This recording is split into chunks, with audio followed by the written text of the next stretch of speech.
The moment Inez Sullivan rode into Redemption Valley, the ash was still falling from her hands. She had burned the deed herself, standing at the edge of the Cimarron River in the cold blue light of a November morning in 1878, watching the parchment curl and blacken and dissolve into the current, and she had felt nothing except the particular hollowness that comes after a person has made a decision that cannot be unmade. The deed had belonged to her husband, Clifton Sullivan, and then Clifton Sullivan had belonged to the earth for 3 weeks, and the land he had left her, 40 acres of good grazing land outside Durango, had been stolen from beneath her feet by men with lawyers and forged signatures, and the kind of confident cruelty that passes for law in the territories when a woman is standing alone, without a man to speak for her. So she had burned it herself. She had burned it because she would not let them have the satisfaction of holding the original over her head, of using her own property as leverage to squeeze a confession from her, or a signature, or whatever it was they wanted next. She burned it because the land was gone regardless, because the men who had taken it had filed their own papers in Durango County before she had even finished grieving, and because sometimes destroying the last evidence of what you have lost is the only act of power remaining to you. The baby on her hip was 4 months old and did not know any of this.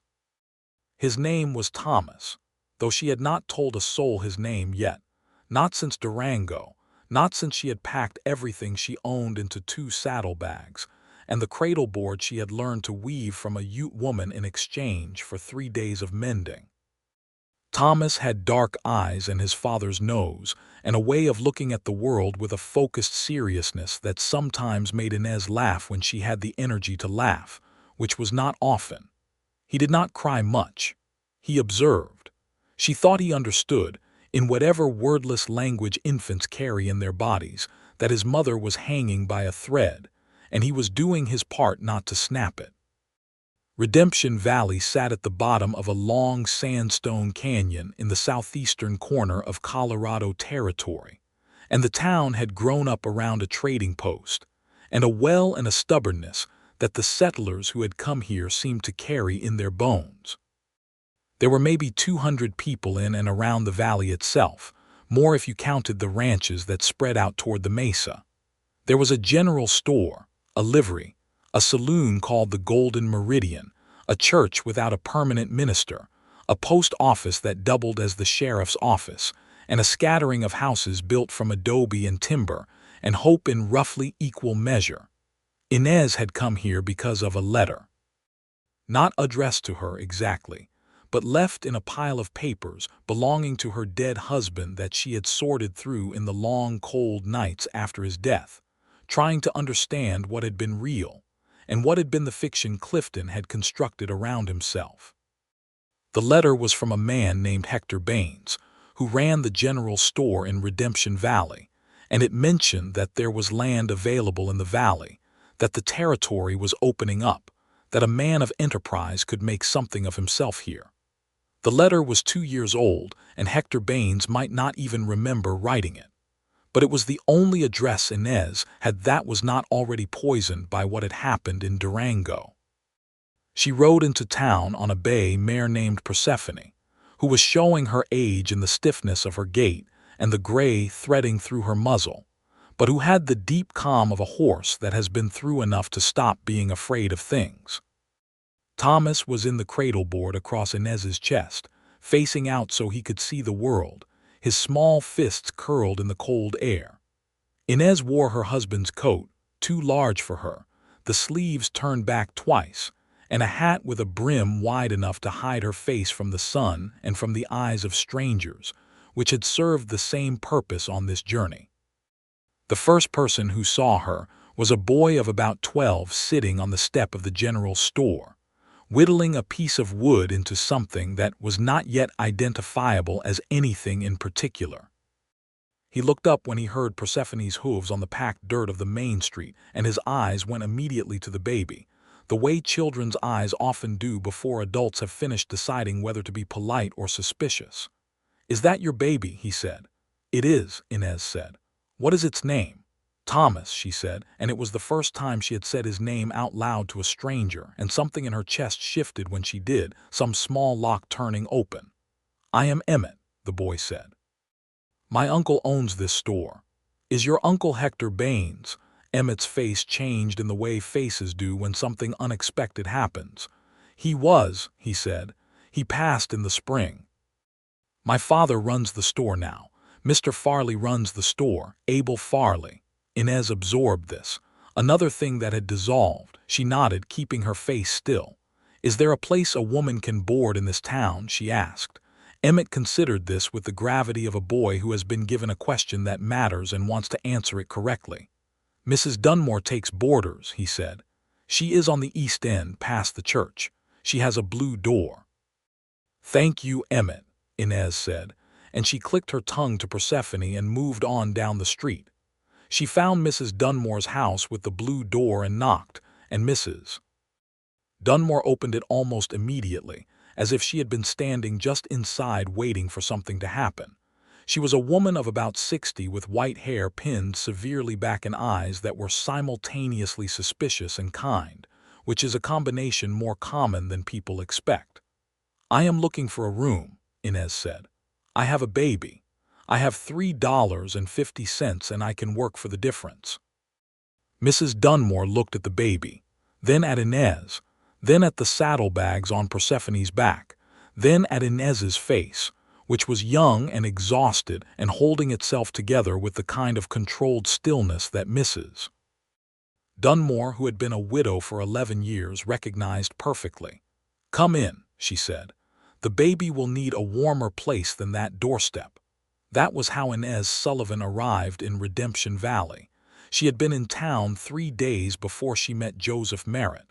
She had not been idle in those 3 days. She had settled Thomas into the room Mrs. Dunmore gave her, a small back room with a window that looked out on a garden gone dormant for the winter, and she had slept for 14 consecutive hours the first night while Mrs. Dunmore, who had raised 4 children and had opinions about young mothers not sleeping enough, sat with the baby without being asked. She had gone to the general store and introduced herself to Abel Farley, who was a compact, practical man with a red beard going to silver, and asked about work. She had spoken to 3 other people about work.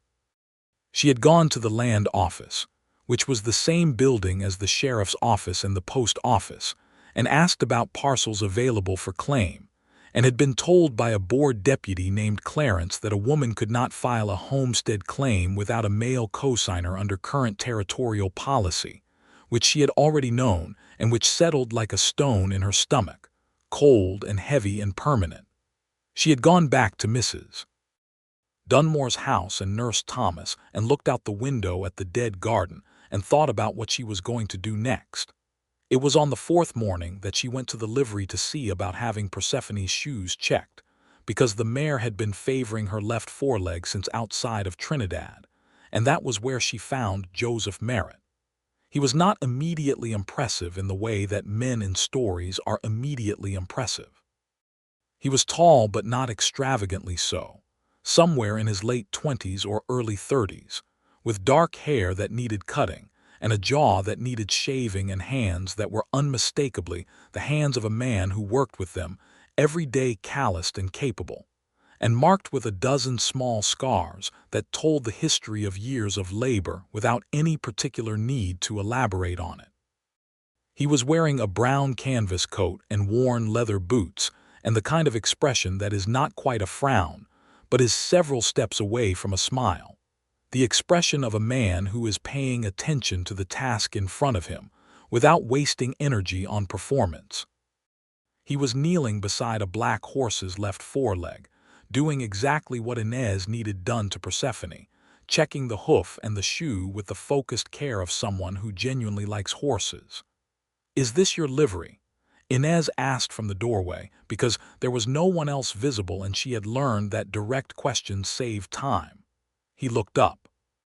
His eyes were hazel, a complicated color that was neither quite brown nor quite green, and they registered Inez, and then the baby in the cradle board across her chest with the same attentiveness he had been giving the horse's hoof, without alarm or performance.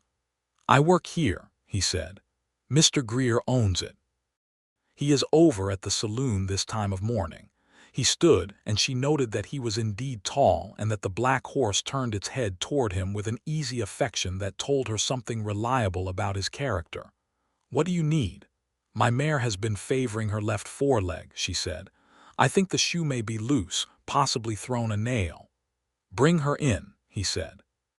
He looked at Persephone with the same focused attention and determined that she had indeed thrown a nail and the shoe was shifting. And he reset it with an efficiency that Inez watched, because she wanted to understand what was being done to her horse, not because she was watching him in particular. But she found herself watching him in particular anyway. The way he spoke quietly to Persephone while he worked, the easy confidence of his movements, the fact that he did not try to make conversation with Inez in the way that some men did when they wanted to seem interesting rather than wanting to actually communicate. When he was finished, he stood and wiped his hands on a cloth and told her the mare's right hind shoe was also getting thin and would want replacing within the month. "What do I owe you?" Inez asked. 15 cents for the nail," he said. "I did not replace the shoe, just reset it." She paid him. She was turning to go when he said, not in a forward way but with a directness that matched her own, "You are new to the valley." "4 days," she said. "Where are you staying?" "Mrs. Dunmore's." He nodded. There was a pause that was not uncomfortable, merely a pause, 2 people in a livery stable with the smell of hay and horse around them and no particular reason to continue the conversation and no particular reason to stop it. "The baby," he said, and then seemed to consider how to finish the sentence. "How old?" 4 months, she said. He nodded again, as if this was information he was filing carefully. "There is work available at the Double Spur," he said. "Calhoun's ranch, north end of the valley. His wife does the bookkeeping for the ranch accounts and she mentioned she needed help, if you have a head for numbers." Inez looked at him. "Why are you telling me this?" He seemed to genuinely consider the question. "Because you looked like someone who needed useful information," he said, "and not someone who needed someone to look the other way." She studied him for a moment. He did not flinch under her study or try to fill the silence with reassurances. He just stood there, honest and patient, holding his cloth, waiting. "Thank you," she said. "Joseph Merritt, is it? I saw your name on the post on the stall." "Yes," he said. "I am Inez Sullivan," she said. "Thank you for the mare." She rode Persephone back down the street, and Thomas, who had been awake and observing the entire exchange from the cradle board, made a sound that might have been the beginning of an opinion. She went to the Double Spur that afternoon. Martha Calhoun was a woman of about 40 with a no-nonsense efficiency about her that Inez respected immediately. She had 6 children ranging from 2 to 16, and a husband named Amos who raised cattle and left the running of the domestic and financial operations of the ranch entirely to Martha, which Martha seemed to consider appropriate and correct. She looked at Inez's references, which were a letter from a schoolteacher in Durango who had known her before she married and 2 letters from merchants in that same town who had employed her for occasional bookkeeping work. She looked at Thomas, who looked back at her with his serious dark eyes. "Can you bring the baby while you work?" Martha asked. "I would have to," Inez said honestly. "I have no one to leave him with and I would not leave him regardless."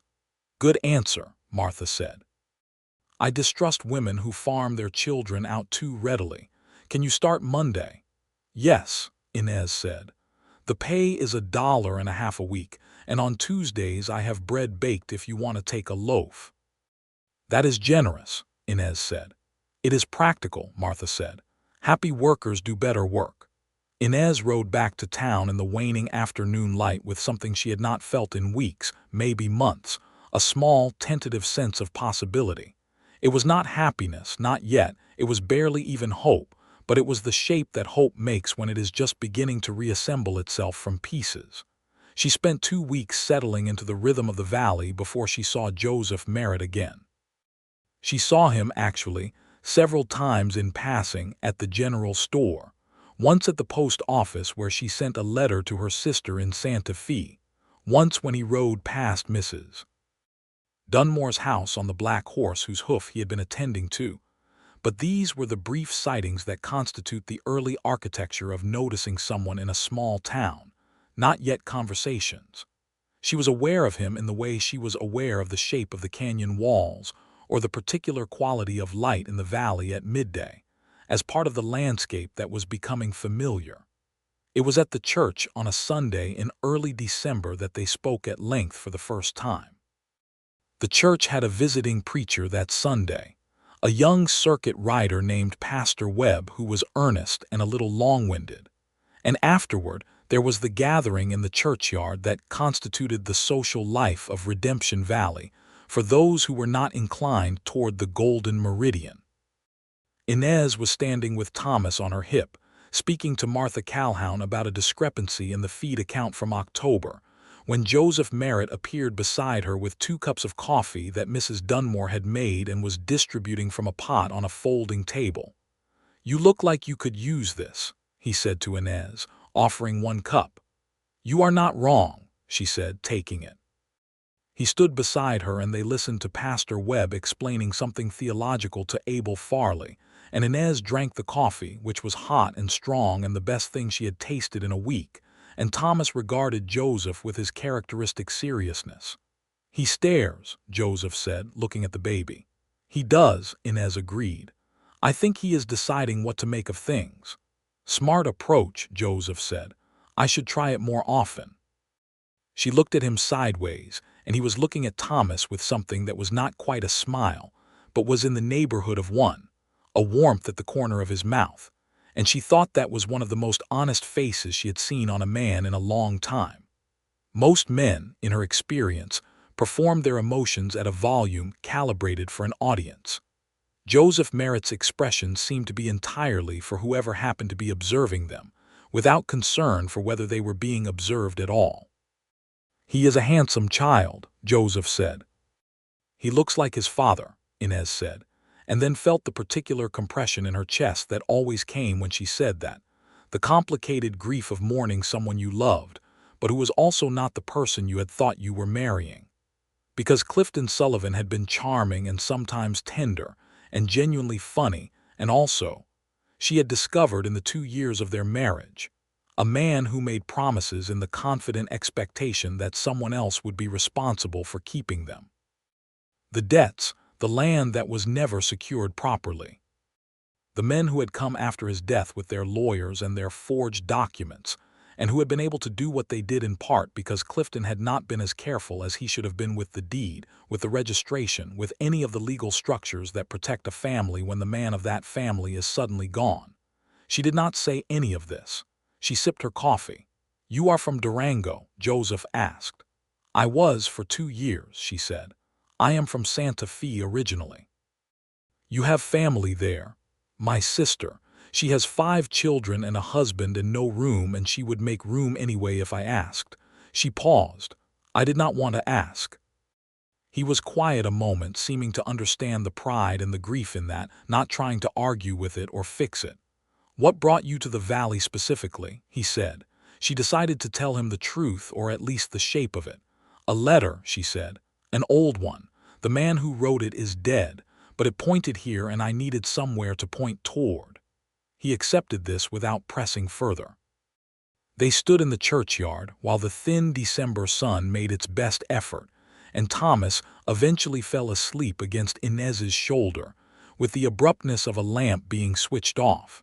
And they talked about the valley, about the ranches, about the winter that was building in the mountains to the west, about whether the church would ever get a permanent minister. Joseph told her he had come to the valley 3 years ago from Texas, where he had worked cattle drives before deciding that a man could wear himself out moving other people's cattle up a trail and never have anything to show for it. He had worked at the livery while he saved, with the intention of eventually having his own spread. "You want land," she said. "I want land," he confirmed. "Not a great deal of it, just enough to be mine." She thought about the burned deed and said nothing. She began to see him with more regularity after that Sunday, with the natural increase in frequency that happens when two people in a small town have identified each other as worth the attention. He would appear at the general store when she was there and help her carry things to Persephone without making a production of the helpfulness. She began to learn his history in the way you learn a person in a small community, piece by piece, the way a mosaic resolves itself from individual tiles into a picture.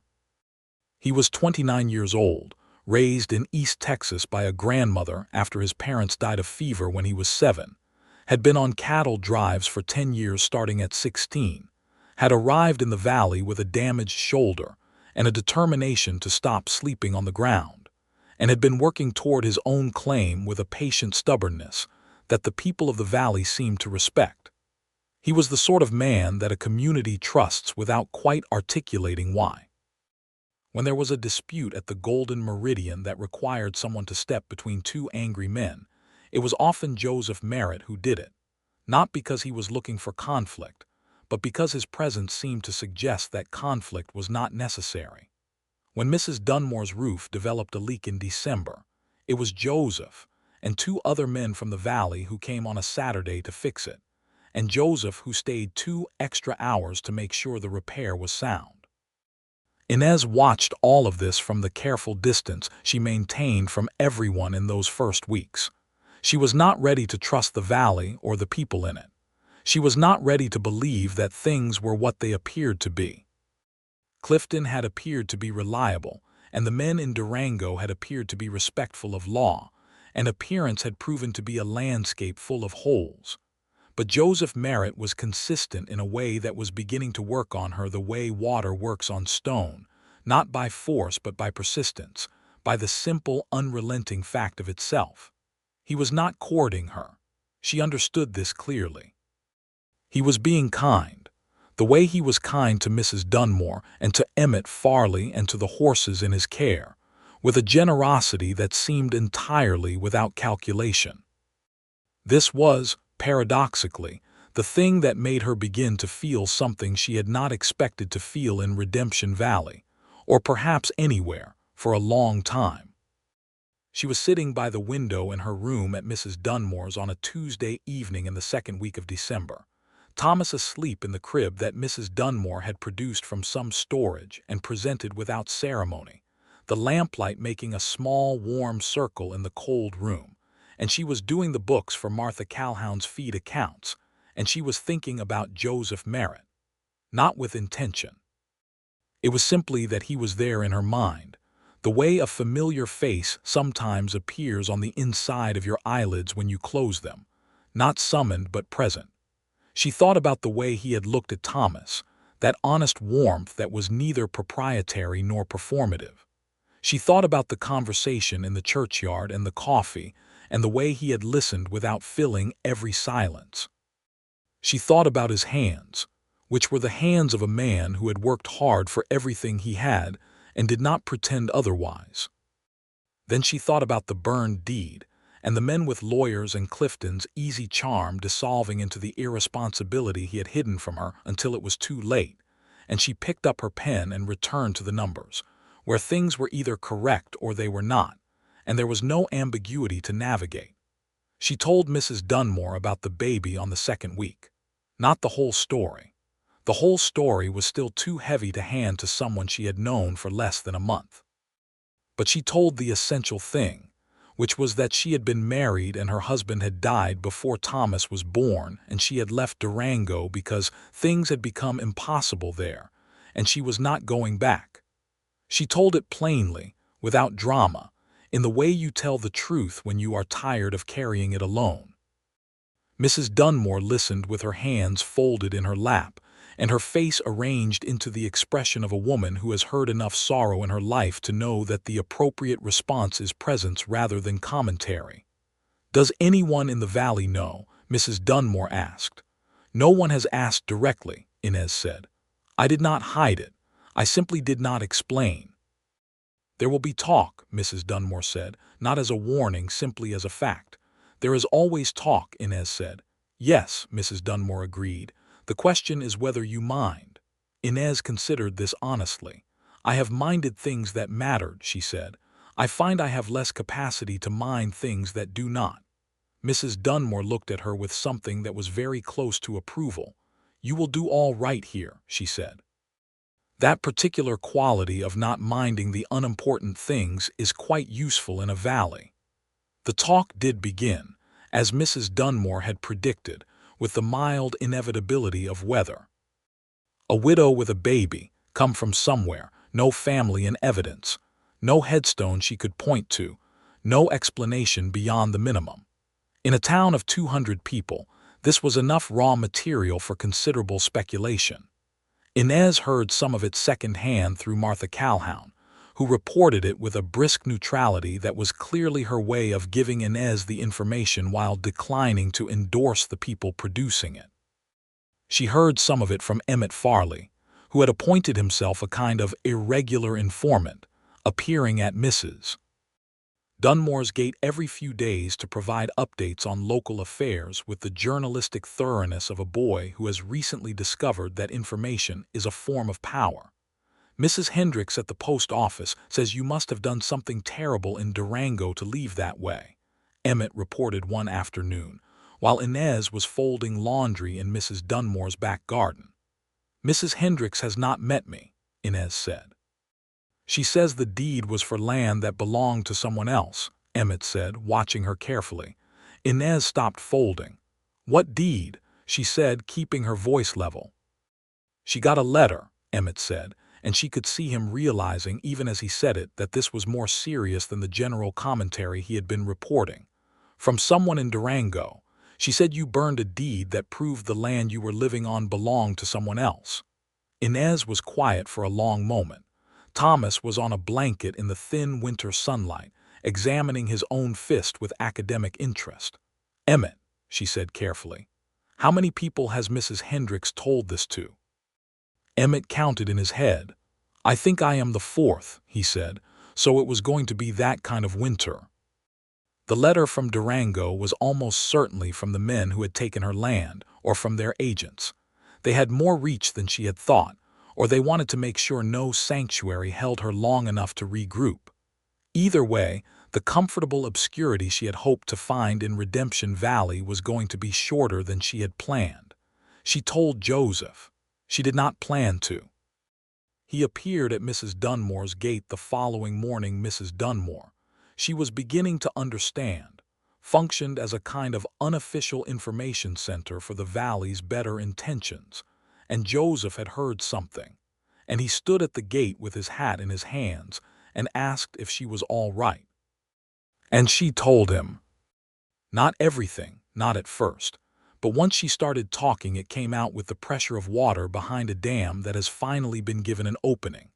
And she stood in Mrs. Dunmore's front garden in the December cold and told him about Clifton, about the land in Durango, about the two men named Harlow and Crest who had produced their forged documentation 6 days after Clifton's funeral, about the lawyer who had looked at Inez across his desk and explained, with an air of regret that did not reach his eyes, that her claim was simply not registerable under the documents her husband had filed.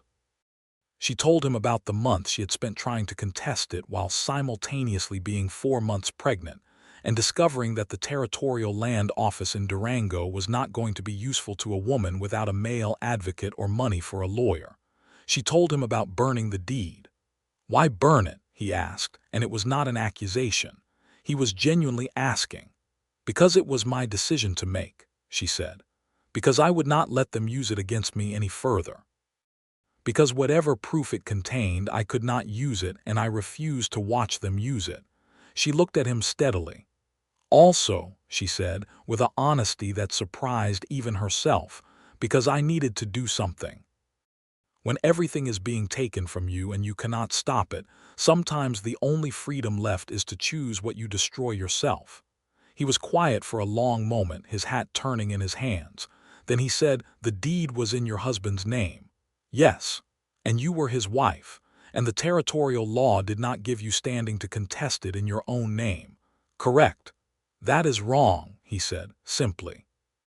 Not with outrage designed for performance, but with the flat certainty of a man stating a fact about mathematics. Yes, she said, "It is," he nodded. He looked at Thomas, who had been brought outside bundled in 3 layers and was now regarding the 2 adults from the cradle board with the patient attention of someone following a moderately interesting story. "The men who sent that letter," Joseph said, "they know you are here, apparently. What do you think they want?" She had thought about this. "I think they want to follow me wherever I go and undermine any ground I find," she said. "Not because I am a real threat to them. The land is legally theirs on paper now regardless of how it got there. But I think they are the kind of men who need to be sure, who need to see the thing finished." "Harlow and Crest," he said, committing the names. "Do not do anything," she said immediately. "I am not telling you this so that you will do something. I am telling you because you asked and because I am tired of carrying information alone, and because if the story is going to be told in this valley, I would prefer one person to know the actual version." He looked at her directly, with those hazel eyes that registered things without reaction, but also without the blankness that is its own kind of concealment. "All right," he said, "but I want you to know that I do not believe what that letter says, and I think anyone in this valley with sense will say the same once they know you." She looked away from him because looking at him in that moment was too much, not because of anything frightening in his expression but because of how genuine it was, how uncomplicated, and she was not used to being offered something that genuine without looking for what it cost. "Thank you, Joseph," she said. He put his hat back on. "I will speak to Abel Farley," he said. "He has more standing with Mrs. Hendricks than most. The letter's account will not carry as far if someone credible speaks against it." "You do not need to, I know," he said. "But Abel is a friend and he has no reason to doubt me, and Mrs. Hendricks has no particular affection for men who write poison letters." He gave her a look that was almost a smile. "She is quite decided about poison letters." He spoke to Abel Farley that afternoon. Whatever he said, and Inez never asked for the full details, the circulation of the letter's narrative slowed and then largely stopped. Mrs. Hendricks herself appeared at Mrs. Dunmore's door 2 days later with a slightly stiff expression that was the closest she apparently came to an apology, and made a point of admiring Thomas's serious eyes, which Inez took as a form of peace offering and accepted accordingly. But the real consequence of the conversation in the garden was not the stopping of the letter. The real consequence was that something had opened between Inez and Joseph, some door that had been closed before and was now demonstrably not closed, and they both knew it. He came to Mrs. Dunmore's on Saturday afternoon of that week not for any particular reason except that he had made a Christmas toy for Thomas, a wooden rattle painted red, a simple thing he had made himself in the evenings at the livery, and he brought it by because he thought the baby might like it. Thomas did like it. He grabbed it with his 2 fists and shook it, and produced the first genuine laugh that Inez had heard from him, a startled, delighted sound that rang through Mrs. Dunmore's front room like a small bell. Inez looked at Thomas laughing and felt her eyes fill suddenly, completely without permission, and she pressed her lips together and breathed through it but did not turn away because there was no way to turn it into something else. She had not heard Thomas laugh before, not like that. Joseph was quiet. He did not say anything, did not move to comfort or explain. He just sat in the chair across from her and waited with the same patience he gave everything. And after a moment Inez wiped her eyes with the back of her hand and said, "That is the first time he has laughed." "He has good timing," Joseph said quietly. She looked at him, and for a moment they just looked at each other directly, with the rattle still shaking in Thomas's fists between them, and something passed between them that was not yet named but was very clearly a beginning. Christmas came to Redemption Valley with a foot of snow and the general warmth of a community that knew how to celebrate in a small space. Pastor Webb was back for the occasion, and Mrs. Dunmore made a dinner that was genuinely extraordinary given the limitations of a December in a canyon, and Joseph was there because Mrs. Dunmore had invited him, which she had mentioned to Inez only as an afterthought and with a particular quality of studied innocence that Inez recognized as the face of a woman who has made a deliberate arrangement and is enjoying the results. There were 9 people at the table: Mrs. Dunmore, Inez, Thomas in his crib near the fire, Joseph, Emmett Farley and his father Abel, Martha Calhoun and her 2 youngest children, and Pastor Webb. It was a good dinner and a good evening, full of warmth and bread and the particular pleasure of being warm when it is cold outside. And Inez sat across from Joseph and they talked about everything and nothing: the cattle prices, the spring planting schedule, whether the church would get its permanent minister in the new year, what Emmett wanted to be when he grew up, which was currently either a lawman or a cartographer, depending on the day. And at some point in the evening, Inez realized that she was happy. It was a strange, tentative thing, happiness, after the months she had been through. It felt like something borrowed, something she was holding carefully because it might need to be returned. But it was real that evening and it was warm, and she let herself have it. After dinner, Joseph sat by the fire with Thomas in his arms. The baby had woken from his after-dinner sleep, and Joseph had picked him up without ceremony when Inez moved to do so, with a naturalness that made Mrs. Dunmore exchange a particular look with Martha Calhoun, a look that women in small towns exchange when they see something they had hoped to see. And Thomas did not protest being held by this man who smelled of hay and cold air and wood shavings. He pressed his small face against Joseph's chest and watched the fire with his serious eyes, and Joseph held him with the steady carefulness of a man who is not accustomed to holding babies, but is paying very close attention to getting it right. Inez watched this from across the room and felt something inside her shift in a way that was not quite comfortable and not quite uncomfortable, a rearrangement of weight, a change in how things were distributed. She went and sat beside him. "You are good with him," she said quietly. "He is an easy child," Joseph said. "He tells you what he needs." "He does," she agreed. "I appreciate that in a person." He looked at her sideways and his mouth made that almost smile. "Is that your standard for people generally?" he said. "That they tell you what they need?" "It is near the top of the list," she said, "after honesty and before stubbornness." "I may have more stubbornness than you would prefer," he said. "I may have more stubbornness than most people prefer," she said. "I find it is good to be clear about that early." The almost smile became a real one, the first full smile she had seen from him, and it changed his face completely, opened it up in a way that made him look younger and entirely unguarded, and she thought, with a sudden clarity that was almost frightening, that she was in considerable trouble. January came in hard and cold, and with it came the men from Durango. She saw them before they saw her. She was coming out of the general store on a Thursday morning with Thomas on her back in the cradle board, and a tin of coffee under her arm, and she looked down the street and saw 2 men on horseback at the far end of town, who were not familiar to the valley in the way that traveling men are not familiar, who sat their horses with a particular quality of ownership that was not about the horses.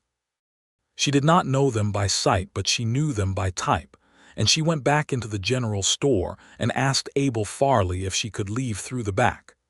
Abel, who had the information that Joseph had given him about Durango, asked no questions and pointed to the back door. She took Persephone from the livery. Joseph was there, and she said only, "There are men from Durango at the end of the street," and watched his expression sharpen into attention, and rode to the double spur, where she told Martha Calhoun what was happening. And Martha, who was not a woman who panicked, said, "You can stay here as long as you need to," with the firm simplicity of someone who has already made up her mind. Joseph rode out to the double spur that evening. He had spoken to the men, he told her. Their names were Deckard and Phillips, agents of the men she had called Harlow and Crest, and they had said they were there to ask some questions about the land dispute, and were they expecting any trouble. Joseph had told them there was nothing in Redemption Valley that belonged to them, and he would suggest they continue their ride. He said it with the particular quality of calm that sometimes works better than anger because it suggests no investment in having a fight, merely a clear position about where the ground is. They will come back, Inez said. She was sitting at Martha's kitchen table with Thomas in her lap and a cup of tea going cold in front of her. Maybe, Joseph said. He was standing by the door, still in his coat. But they also heard from Abel and from Amos Calhoun and from the deputy that there is not a soul in this valley who believes the account in that letter. It cost them something to push this, and for what? You have nothing they want anymore. The land is theirs on paper. They want you quiet and scared. They have done a fair job of it so far, she said. You do not look scared, he said. You look angry, which is different. She looked up at him. I am very angry, she said. I have been angry for months. I have been keeping it below the surface because anger without power behind it is just noise, and I was not in a position to make anything but noise. He came and sat down at the table across from her. It was the same position as the Christmas dinner, the two of them across a table with Thomas between them, and she noticed this and thought it said something. What would you need, he said carefully, to feel like the ground was solid? She considered this. Work, she said. I have work. A place to live, I have that. Some claim to being part of this valley, some root in it that they cannot pull up by sending letters. He was quiet for a moment. Outside, the winter wind was doing something significant to the eaves of the Calhoun house. There is a parcel, he said, on the south end of the valley, 12 acres. I have been watching it for a year. It sits between the river and the mesa, and the soil is good for a kitchen garden, and there is enough winter graze for a small herd. I have enough saved to file on it. He paused. I have enough saved to build on it. She looked at him. Joseph, I am not saying this in the wrong way, he said, and the steadiness in his voice was like the steadiness of the canyon walls, something that had been formed by long pressure and was not going anywhere. I'm not saying it as something you owe me or something with a price. I am saying it because I have wanted to say something for weeks, and the men from Durango arriving seems like a good reason to stop waiting to say it. The fire in Martha's hearth made a sound and settled. Thomas, who had been watching Joseph with his eternal attentiveness, made a small noise of either approval or digestion. It was impossible to tell which. Say it then, Inez said. I would like to court you, he said. With the intention, if you were willing and in your own time, of asking you to marry me. Not because you need someone to file the land claim, though I would do that, and not because of the men from Durango. Because since the day you walked into that livery with your horse and your baby and your perfectly direct way of asking for exactly what you needed, I have not been able to stop thinking about you. And I think you should know that. The silence after he said this was not empty.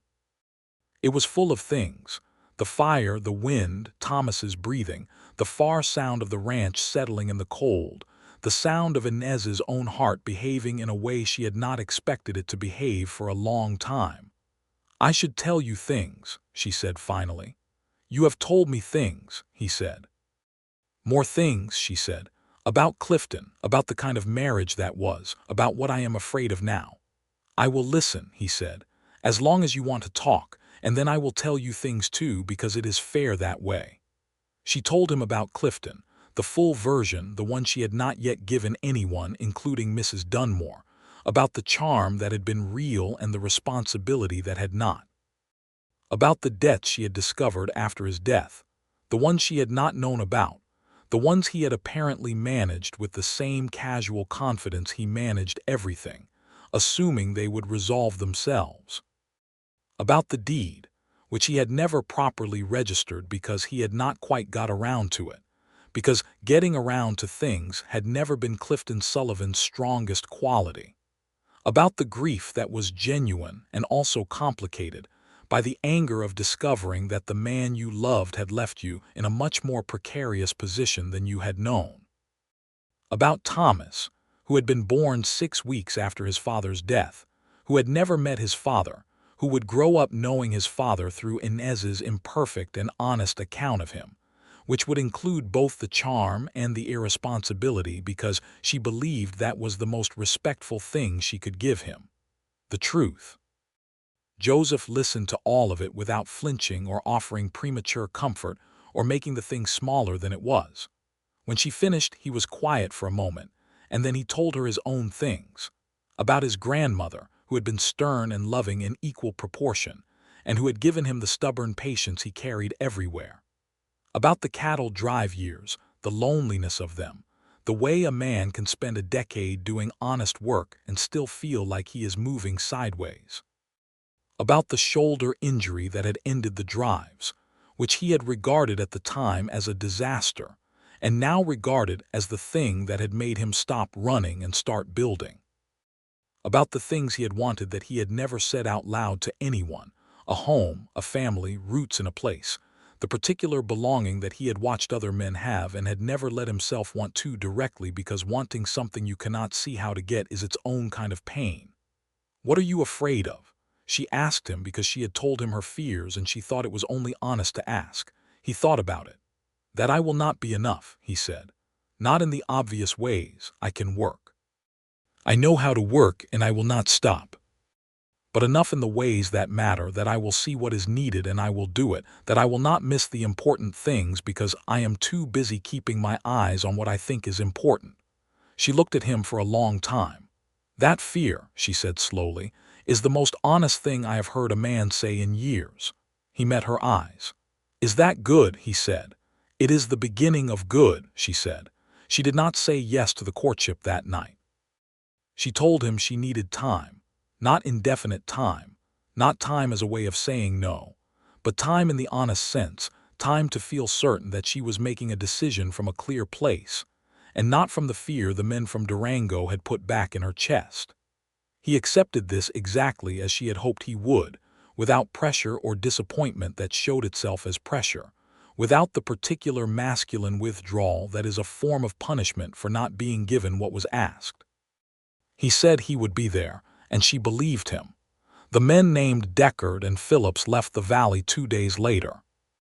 Joseph told her, matter-of-factly, that Abel Farley had sent a letter to the territorial marshal's office in Pueblo noting the harassment of a valley resident, and that the deputy had also made a formal note of the visit. It was probably not enough to bring any real legal consequence to Harlow and Crest in Durango, but it made the cost of continuing to send agents visibly higher, and men like that typically made decisions based on cost. "They may still send letters," Joseph said. "Let them," Inez said. "I am past letters." She came back to Mrs. Dunmore's house from the double spur a week after the men had left, with a sense of the valley that had shifted in her. She unpacked her saddlebags with the deliberateness of someone who has decided to stay, not to camp.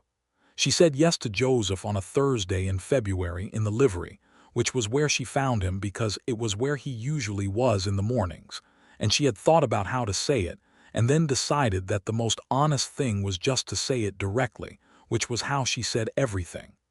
"I want the courtship," she said. "I want it to be slow enough to be real.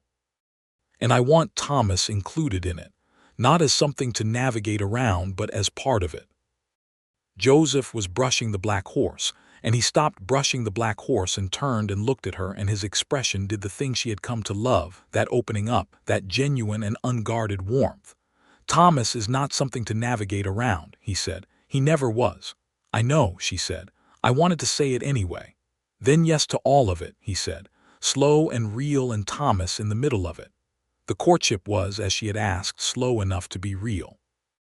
It was evenings at Mrs. Dunmore's house where Joseph would come after his work was done, and they would sit at the kitchen table and talk while Thomas played on the floor between them, and Mrs.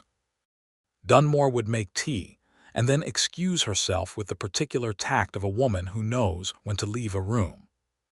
It was Sunday afternoons after church where they would walk the edges of the valley together, Thomas bundled against the winter cold, and Joseph would talk about the land and what could be done with it, and Inez would ask questions that were sometimes practical and sometimes pointed, because she had opinions about land and what it needed, and she was not going to keep those opinions to herself in order to seem agreeable. He liked her opinions. This was one of the things that made her love him, the gradual discovery that he genuinely liked being argued with, that he did not need her to soften herself to be comfortable around him. They disagreed about the kitchen garden placement, and the debate went on for 3 weeks and ended in a compromise that was better than either original position, and they both knew it, and they looked at each other across the resolution with a satisfaction that was partly about the garden and partly about what it meant that they could do this. It was March when he kissed her for the first time. They were standing at the edge of the south parcel, which he had filed on in February alone in his own name, with the plan they had not yet fully articulated out loud, and the canyon was showing the first thin signs of spring, a pale green appearing along the creek bed, the cottonwoods beginning to bud. Thomas was on Inez's back in the cradle board, asleep, the warm, heavy sleep of a baby who has been outside in the cold air. They had been talking about the building, where the house should sit, which direction to face it for the most light, and then they stopped talking and just looked out at the land, and the canyon light was doing something beautiful, catching the sandstone so that it glowed amber and rose, and Inez said, "It is a good piece of ground," and Joseph said, "Yes," and then turned and looked at her in a way he had been carefully not quite looking at her for months, all the way at her, and she turned too. And the distance between them was very small. He kissed her gently, with the same careful attention he gave everything, and she kissed him back without gentleness, with the honest hunger of someone who has been wanting something for a long time and has finally decided to stop reasoning about it. And he responded to that with a warmth that she felt from her mouth to her feet, and when they separated the canyon was still there, still glowing, and Thomas was still sleeping, and nothing had changed and everything had. "Well," Joseph said, slightly breathless. "Well," Inez agreed. He laughed, the full open laugh she had been collecting pieces of since Christmas, and she laughed too, and Thomas stirred in the cradle board and made a sound of mild protest at the vibration of her laughter, and then went back to sleep, and it was one of the best moments of her life. They were married in June. The winter and spring had contained all the work of building, the parcel, the house beginning to take shape from adobe and timber, the plans made and argued about and refined and made again. Joseph had help from the valley Abel Farley, Amos Calhoun, 2 ranch hands from the Double Spur, a dry goods man named Hollies who turned out to be unexpectedly skilled with timber framing, and Inez helped with the things that could be done with a baby on your back or on a blanket nearby. And sometimes she worked without Thomas, because Mrs. Dunmore had appointed herself Thomas's primary caretaker during construction days, with the same decisive authority she applied to everything. The house was not large. It did not need to be large. It had 2 rooms to begin with, a main room and a sleeping room, and the promise of more rooms as time warranted them. It sat facing southeast so the morning light came in full, and the summer heat could not build the way it would if they faced south. It had a porch that Joseph had insisted on, a wide covered porch that faced the view of the valley and the mesa beyond, because he said that, after years of sleeping on the ground, he intended to sit outside every evening he possibly could. Inez had planted the kitchen garden in April, ignoring the remaining snow in the corners of the canyon and planting the cold hardy things first, the onions and the brassicas and the root vegetables. And by June there was already green growing, and Thomas was 7 months old and sitting upright with the focused determination of a child who has made up his mind about something. The wedding was in the churchyard, on a Saturday in June when the valley was warm and the cottonwoods were full, and the light was the particular golden quality of the Colorado high country in early summer. Pastor Webb was back, delighted to perform the ceremony, and Mrs. Dunmore was there in her best dress with Thomas in her arms, and Martha and Amos Calhoun and all 6 Calhoun children and Abel Farley and Emmett, who had been practicing looking dignified and achieving it about 40% of the time. Inez wore a dress that was not white because she had not been able to bring a white dress from Durango, and the valley had no dress shop, but was blue, a good deep blue that Martha Calhoun had helped her alter from a dress belonging to Mrs. Dunmore's daughter that had been in a trunk for 15 years, and which Mrs. Dunmore offered without sentiment, saying it should be worn. She walked to the end of the churchyard where Joseph was standing with his hat in his hands, and his face entirely open, entirely unguarded, with the specific expression of a man who cannot believe his luck and also cannot believe he is allowed to show it this clearly. And she thought that she would remember that expression for the rest of her life. Pastor Webb said the words. Joseph's voice was steady when he made his promises, as she had known it would be, steady in the way everything about him was steady, the deep reliability of something that has been tested and found sound. Inez's voice was steady too, but with a different quality, the steadiness of someone who has made a decision from a clear place and is not going to waver.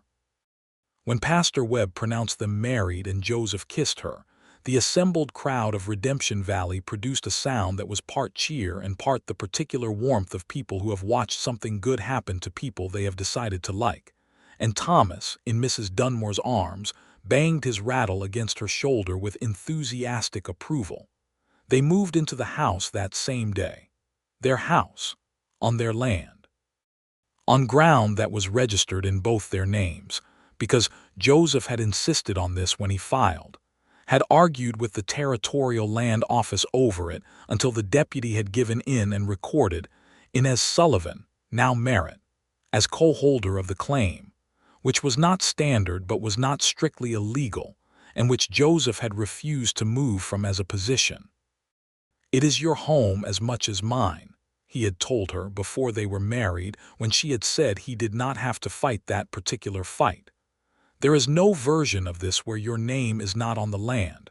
I will not move on it." She had looked at him and thought about the burned deed and the men in Durango and the way the law had been arranged against her, and she had said, "All right," and had felt something settle in her that had not been settled in a very long time.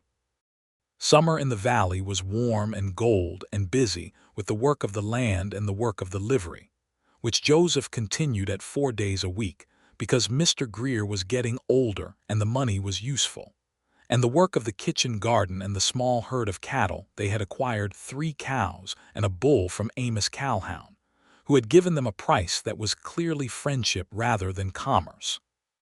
Thomas learned to pull himself to standing by grabbing Joseph's pant leg in the late summer, and Joseph stood very still each time to avoid disrupting the achievement, and then looked at Inez with an expression of concentrated delight.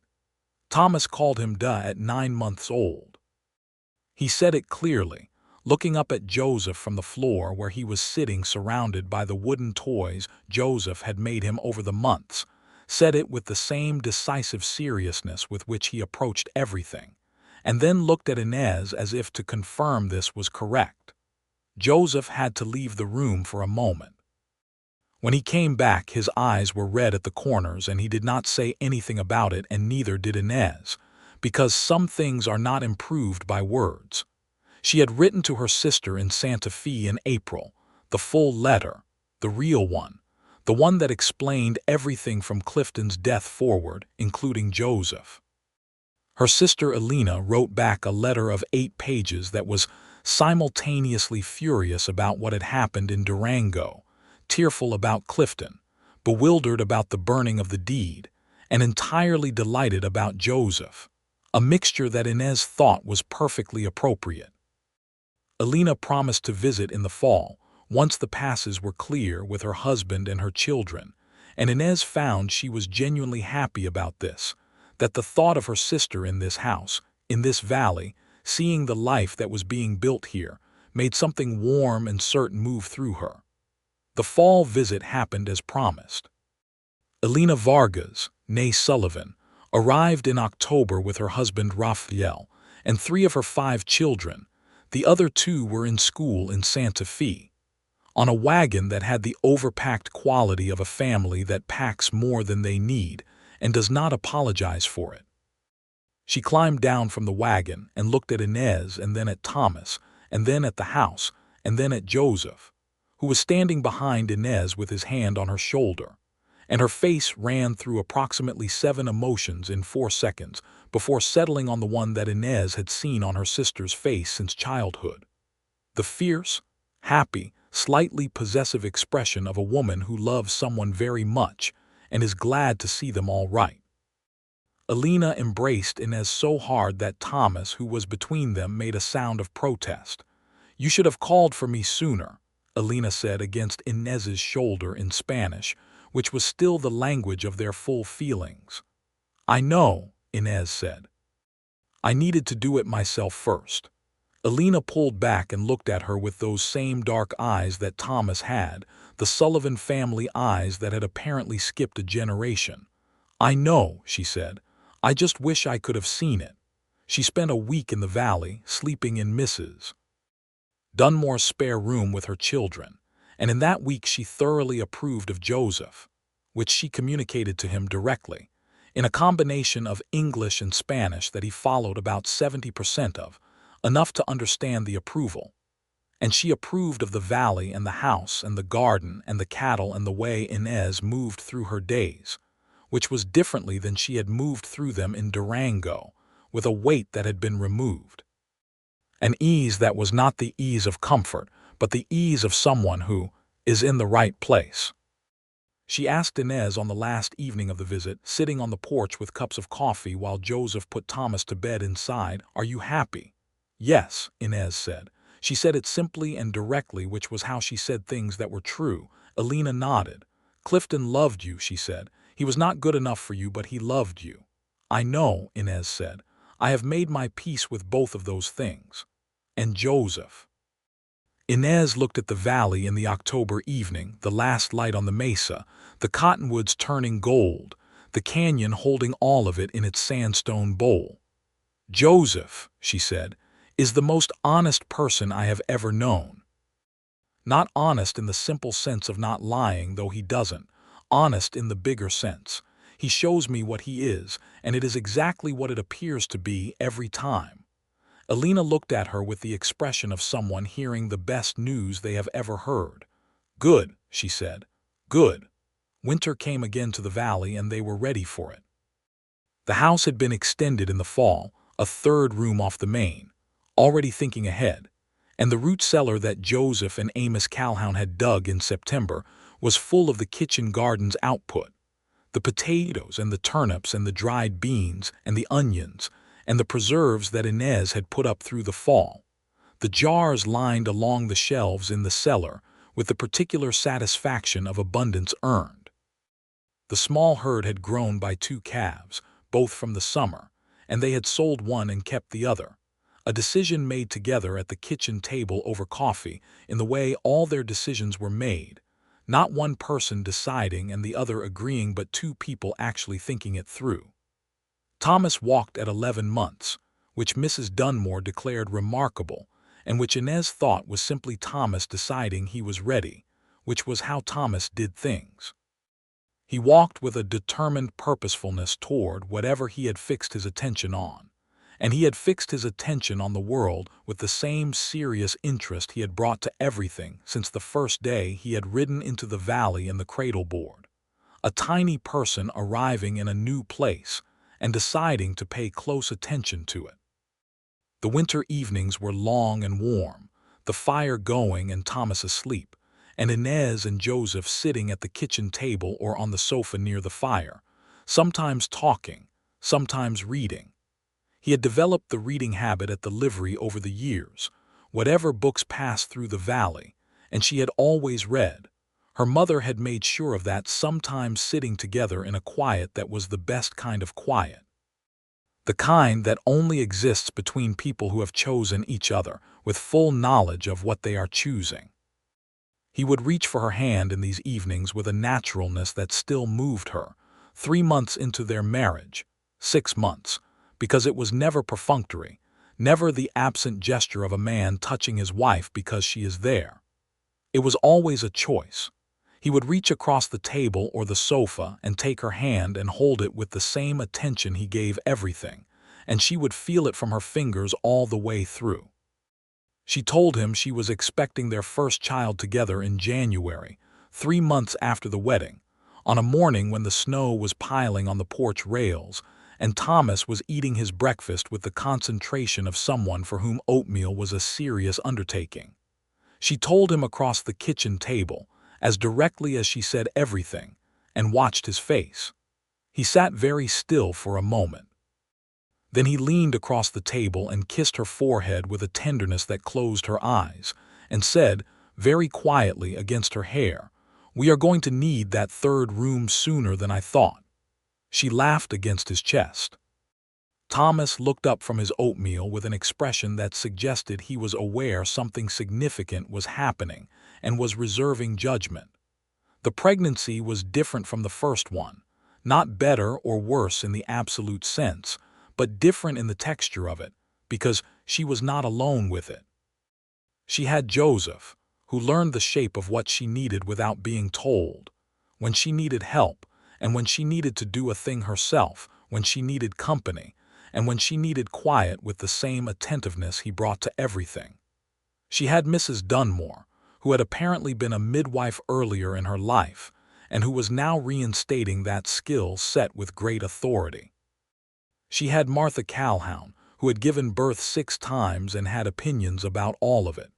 She had Thomas, who did not understand what was coming but understood that something in the household was changing shape, and he adapted to this with his characteristic equanimity. She worked through most of the spring. She was bookkeeping for the Double Spur and for the general store now. Abel had taken her on in January when his regular bookkeeper had moved to Denver, and she continued doing both through the fall, adjusting when she needed to, stopping when the time came. The baby was born in October 1879, a boy, arriving with considerable noise and minimal patience, which were his dominant characteristics from the beginning. They named him Samuel. He was born in the house, on their land, with Mrs. Dunmore in attendance and Joseph beside Inez through all of it, not in the anteroom as was more common for men but in the room itself, because Inez had said she wanted him there, and he had not offered an argument. When Samuel was born and Mrs. Dunmore laid him in Inez's arms and Joseph leaned over to see the new face of his son, Inez watched Joseph's expression and thought, this right here. The valley, the house, the land with both their names on it. Thomas asleep down the hall having been put to bed 2 hours ago without knowing what he would wake up to. The baby in her arms with his dark hair and his furious mouth, and this man's face, open and stunned and entirely in love, looking at what they had made together.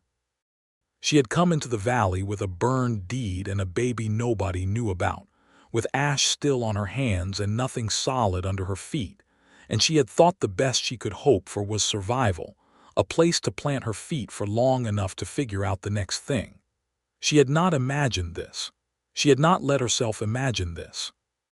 Joseph looked up from Samuel to her, and his eyes were the complicated hazel color that she had been studying for a year and still found new things in, and he said, with a simplicity that was the most eloquent thing she had ever heard, "Thank you." "For what?" she said, though she thought she knew. "For burning the deed," he said. "For riding south instead of north. For walking into that livery with your horse." She looked at him over the head of the new baby, who had settled from his initial fury into a watchful alertness that reminded her strongly of Thomas at the same age.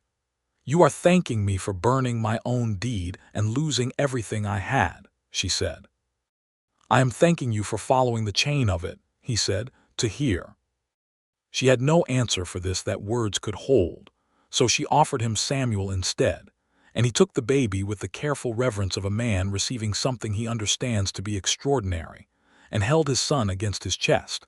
And Inez leaned back against the pillows in the warm room and listened to the October wind outside and felt the particular fullness of a life that has become, against all reasonable expectation, exactly what it should be. Thomas met his brother the next morning.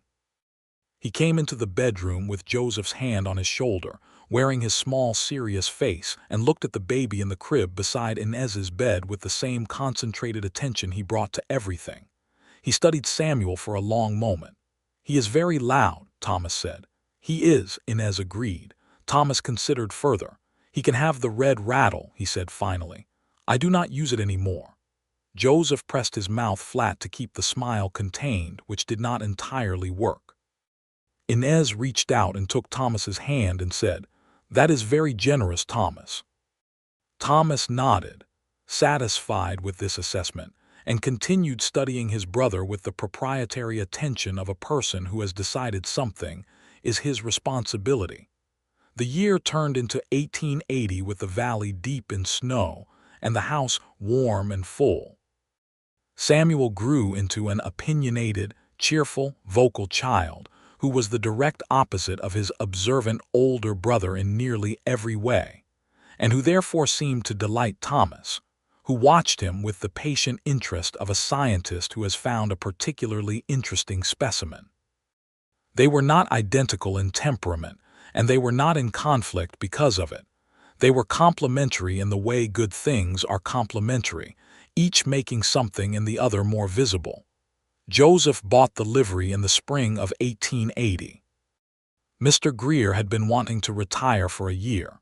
His joints were giving him considerable trouble, and Joseph had saved enough in his 4 years at the livery to make an offer that was fair and that Greer accepted with relief and what appeared to be genuine affection. It was the first thing Joseph had owned that was not the parcel, and Inez watched him walk through the building the morning after the papers were signed with the expression of a man who is touching the physical reality of something he worked a long time to earn, something that used to be in the future and is now in the present, and she thought she had never seen him look more himself. She took over the full bookkeeping for the livery as well, and that spring she was keeping accounts for 3 operations: the double spur, the general store, and now the livery, which gave her enough work to be entirely economically independent of anything except her own skill and the people who had decided to trust it. This mattered to her in a way that she had stopped feeling embarrassed about mattering to her. She had seen what it was to depend entirely on someone else's name on a document, and she had made her peace with Clifton, genuine peace, the kind that comes from truly letting something go rather than suppressing it. But the lesson had stayed. Her name on things, her work standing on its own, her ability to survive without requiring rescue. Not because Joseph was not trustworthy. She trusted him with everything she had, but because she was Inez Sullivan Merritt and she had ridden into this valley with nothing and built something, and the building of it was as much her as anything else. Joseph understood this. He had always understood it. He would come home from the livery, and she would be at the kitchen table with the account books, Thomas doing his letters at the other end of the table, and Samuel making a concentrated mess of whatever he had been given to keep him occupied. And Joseph would pour 2 cups of coffee and set one at her elbow and read whatever news there was in the valley without requiring her attention until she was ready to give it. And this was, she thought, the daily practice of love. Not the large declarations, but the coffee at the elbow, the presence without demand, the consistent daily choosing of each other in the small, unceremonious hours. In 1881, in the second spring of Samuel's life, the letter came from Durango. It was not from Harlow or Crest.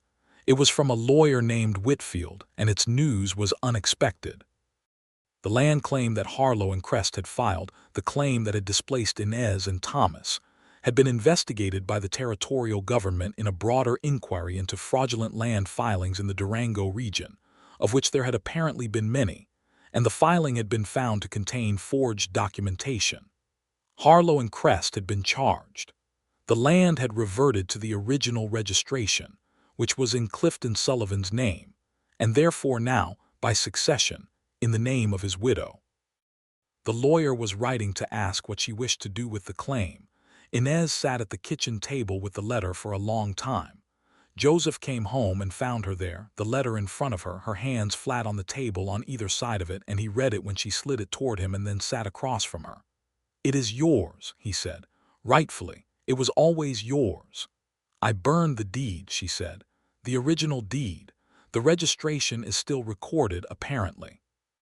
Whitfield seems to think the burning is irrelevant to the legal claim because the fraud can be demonstrated without it. She looked at the letter. 40 acres in Durango, the land where Thomas had been born. The land she had left with nothing. "I do not want to go back," she said. He looked at her carefully. "You do not have to," he said. "You could sell the claim or lease it, or simply let Whitfield handle the formal reversion and deal with it later." She thought about this. She thought about the burned deed in the Cimarron River and the ash on her hands and the ride south in November 1878, 3 years ago, into the cold. She thought about what she had thought then and what she knew now and how far those two things were from each other. "I want to write to Whitfield," she said. "I want to sell the land, and I want the money to go to Thomas in an account with his name on it for when he is grown." Joseph was quiet for a moment.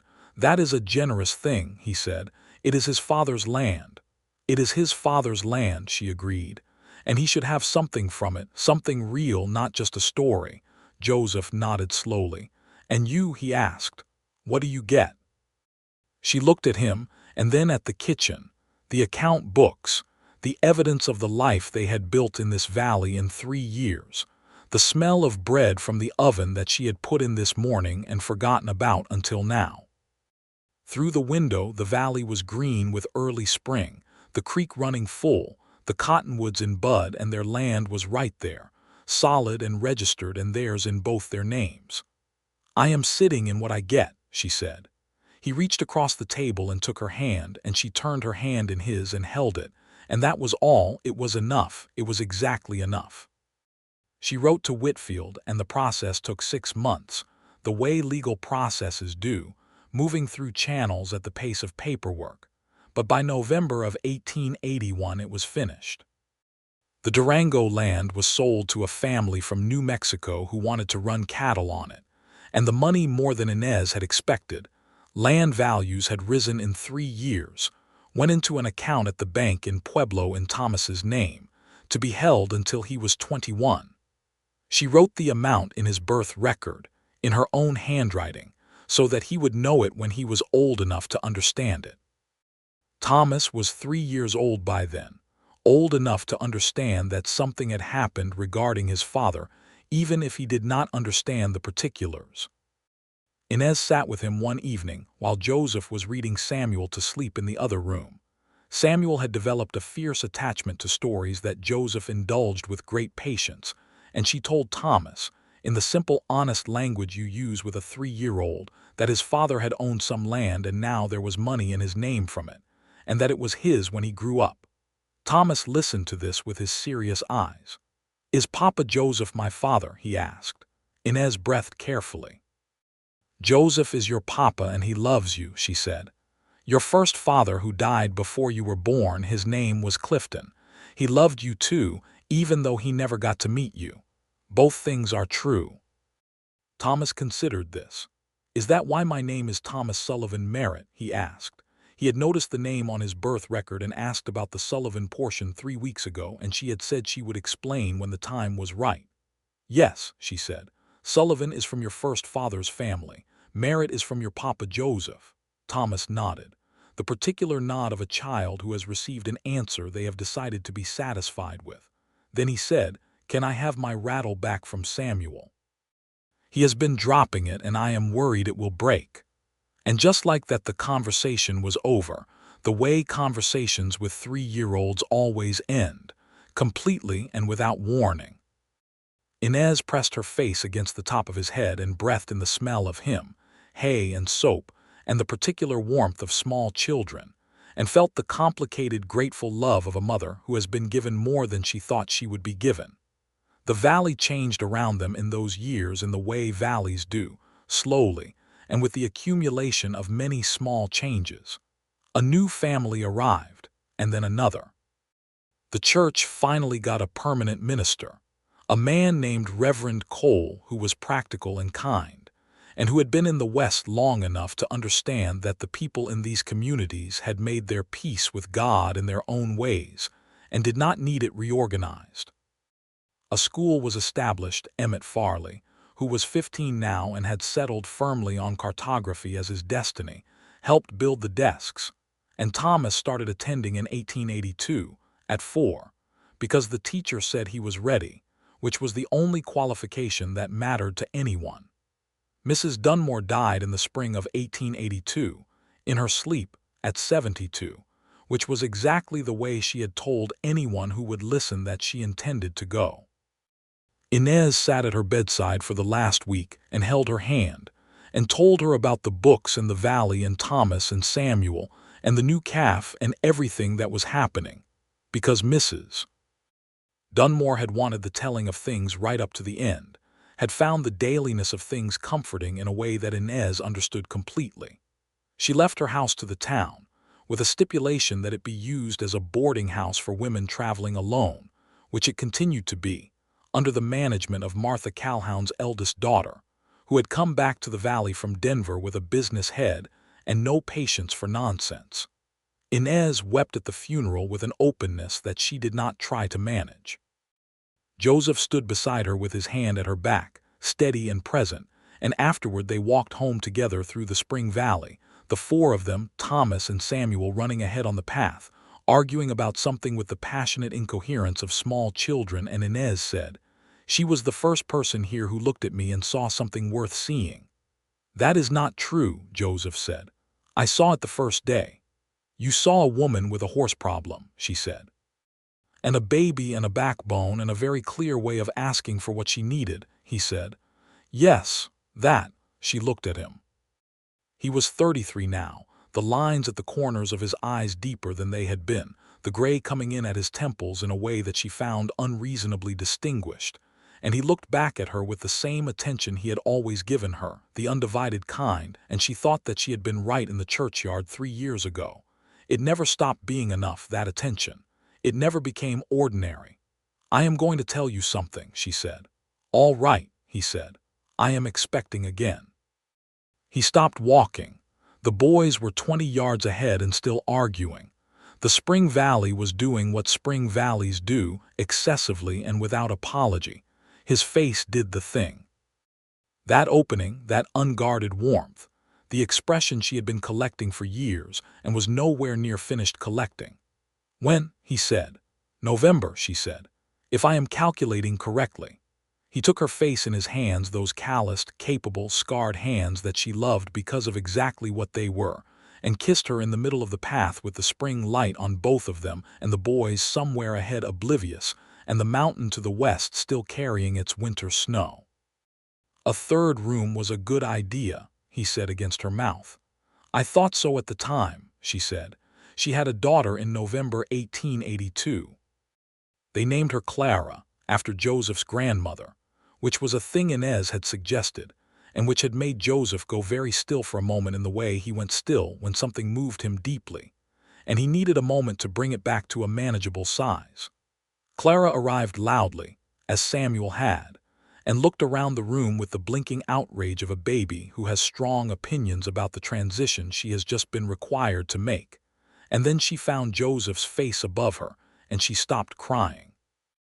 Just stopped and looked at him, and he looked at her, and whatever passed between them in that moment was something that none of the rest of them would ever fully know. Thomas, who was 6 and considerably more sophisticated about siblings now than he had been when Samuel arrived, brought Clara a leaf from the cottonwood tree, which was the best thing he had available at short notice, and which he presented with great seriousness. Samuel, who was 3, looked at his sister with an expression that suggested he was revising his understanding of his position in the household and would need some time to process. By 1883, the life in the valley had the particular quality of something that has fully arrived, not the beginning of itself anymore, but the thing itself, the actual thing that had been being built through all the years of effort and intention and stubbornness and love. The livery was doing well. Joseph had taken on a young hand named Travis who was good with horses and who reminded Joseph of himself at that age, and the double spur bookkeeping, and the store kept Inez's days full in the mornings while Clara napped and Mrs. Calhoun's youngest daughter watched the children 2 mornings a week. The 12 acres had expanded. They had purchased the adjacent 4 acres from a family who had decided to move to California, added to the pasture, increased the herd to 12 cows and a second bull. The house had its 4th room now, and the porch Joseph had insisted on was where they spent their evenings in the warmer months, the two of them with coffee, or in the summer sometimes with nothing at all, just sitting in the canyon evening with the mesa going dark and the stars arriving one by one above the sandstone, and the sounds of the children inside settling toward sleep. Emmett Farley, now 17, was going to Denver to study in the fall. He came to say goodbye on a Thursday evening in August 1883, and spent the evening at their kitchen table in the way he had been doing for 5 years, providing information about local affairs and receiving in return the particular affection that a child collects from the adults in a small town who are not his parents but who have been consistently glad to see him. He told Thomas, who was at the table doing his school work with the focused thoroughness that was his dominant mode, that he was going to draw maps of all the territories, and Thomas should save him a copy of his letters because he would want to read them from Denver. Thomas, who was 7 now and had the kind of seriousness that a teacher had recently described as remarkable and that Inez had always thought of as simply Thomas being Thomas, said, "I will save them. I keep everything."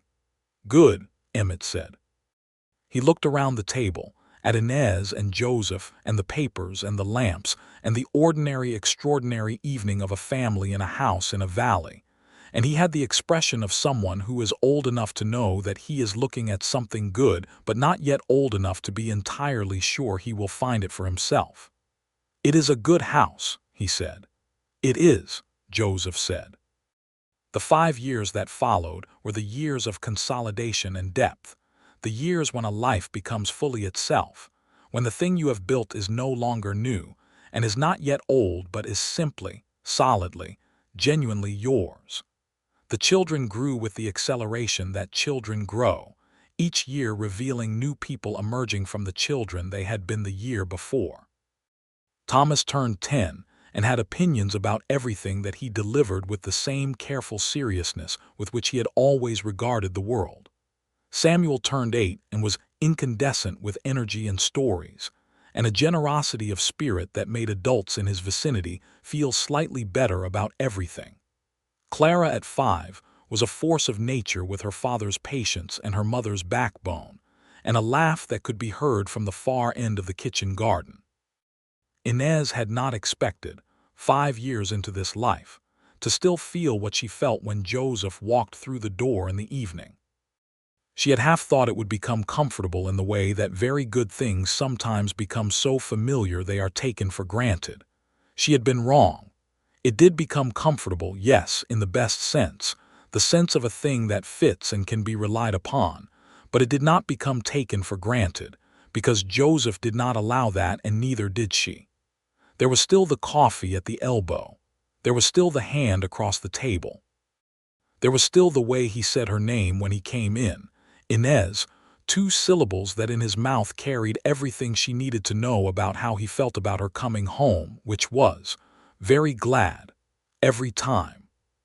She turned 30 in 1884, on a Thursday in June, and Joseph organized a party that she had known nothing about, which he managed with the covert operational skill of a man who has learned over 6 years exactly how to do something in a house without the most observant person in the house noticing it. He had Abel Farley and Martha Calhoun and the Reverend, and a dozen other people from the valley gathered in the kitchen garden before she got back from the double spur, and Thomas had decorated with flowers from the garden, with the meticulous care of someone who has consulted no one about the arrangement and is confident in his choices.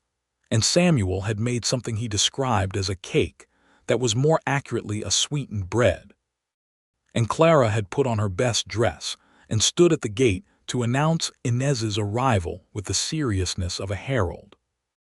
Inez came through the gate and saw them all and stood for a moment with her hand over her mouth, and then laughed with the full-body laugh that she had not always had, the one that had come back to her gradually in Redemption Valley like a muscle recovering its use.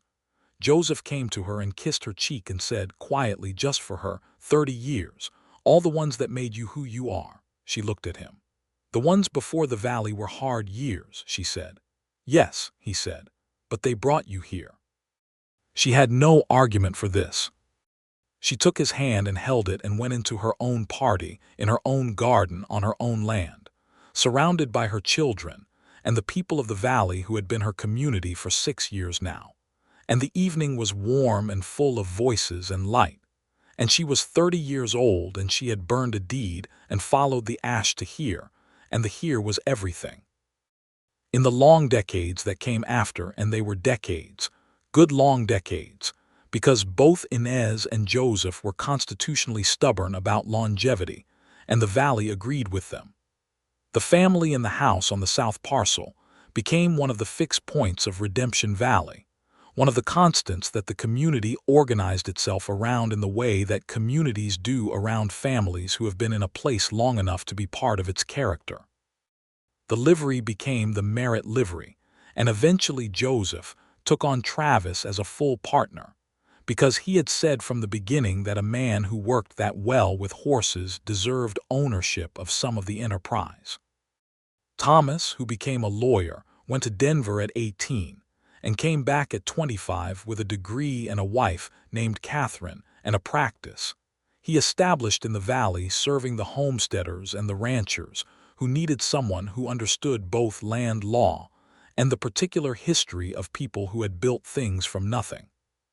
The Durango account came to him when he turned 21, as planned, and he stood at the kitchen table where he had done his letters as a child and read the amount, and then looked at Inez with the complicated expression of a young man receiving the tangible evidence of a father he had never met. And Inez held his face in her hands and said, "He loved you before you existed." And Thomas, who was not much given to tears, required a moment. Samuel, who became a cattleman, stayed in the valley and expanded the Merritt herd in partnership with Joseph until it was one of the solid mid-sized operations of the county, not grand, not empire-building, but honest and well-managed, and his in the way that honest work makes things genuinely yours. He married a woman from Taos in 1898 who was exactly as opinionated as he was, and who he clearly found this delightful, which Inez thought was correct. He named his first son Joseph Samuel Merritt, without telling his parents in advance, and presented them with the news when the baby was 3 days old, and Joseph had to leave the room again, as he had when Thomas first called him for the same reasons. Clara, who was her father's daughter and her mother's daughter in equal and complementary proportions, became a teacher. She taught at the Redemption Valley School for 8 years and then at a larger school in Pueblo, and she wrote letters home with a frequency and warmth that made Joseph say, at least once a month, "Clara writes well," in the tone of a man reflecting on something that pleases him very much. She married at 28, later than was conventional, to a doctor named Henry Aldridge who had come to Redemption Valley on a medical circuit, and had stayed because Clara had not encouraged him to leave. And their wedding was in the same churchyard where Inez and Joseph had been married 24 years earlier. And the canyon light did the same thing with the sandstone. And Inez stood beside Joseph at the edge of the gathering and watched Clara at the front and felt the entire arc of it. From the November morning with the ash on her hands to this summer afternoon with her daughter in a white dress and her husband's hand in hers, and the valley full of people she had loved for decades. "Are you all right?" Joseph said quietly. "I am so much more than all right," she said. He squeezed her hand. He was 53 and she was 44, and they had been married for 24 years, and they still sat on the porch in the evenings, and they still reached for each other in the long quiet hours, and she still felt, when he said her name, Inez, in that particular way, everything she had felt in the churchyard 5 years into their marriage, 6, 10, 20. The burned deed was not forgotten. She had not tried to forget it. She had told the story to her children and eventually to her grandchildren, the way her grandmother had told her the stories of things that should be remembered. Clifton Sullivan and the land in Durango, and the men who had taken it, and the river and the ash and the ride south in November with a baby and not much else, and the valley, and the livery, and the man in the brown canvas coat who had checked her horse's hoof and told her where to find work. She told it because it was true, and because the truth of it contained something she wanted them to have. The knowledge that you can burn the last piece of evidence of what was taken from you and it will not unmake you. That the place you end up can be better than the place you were trying to protect. That following the chain of what has happened, all the way to its end, sometimes leads somewhere extraordinary. That was what she told her grandchildren when they were old enough to hear it. And Joseph, who was always in the room when she told it, always in the chair by the fire or on the porch or at the kitchen table where he had always been, would listen to the telling the way he listened to everything, with his full attention. And when she got to the part about the livery, he would say, "She walked in with a horse and a baby and asked very directly for what she needed." And she would look at him across the room and they would smile at each other. The private smile of two people who have a story that belongs entirely to them and have been telling it for years and are nowhere near finished telling it. Outside, the valley held them as it had always held them. The sandstone canyon walls, the cottonwoods along the creek, the mesa to the west catching the last light, the sky above the canyon enormous and unhurried and full of stars. The same sky under which Inez Sullivan had ridden into this valley with burned ash on her hands and everything still possible, and found that everything possible was, when you followed it far enough, exactly this.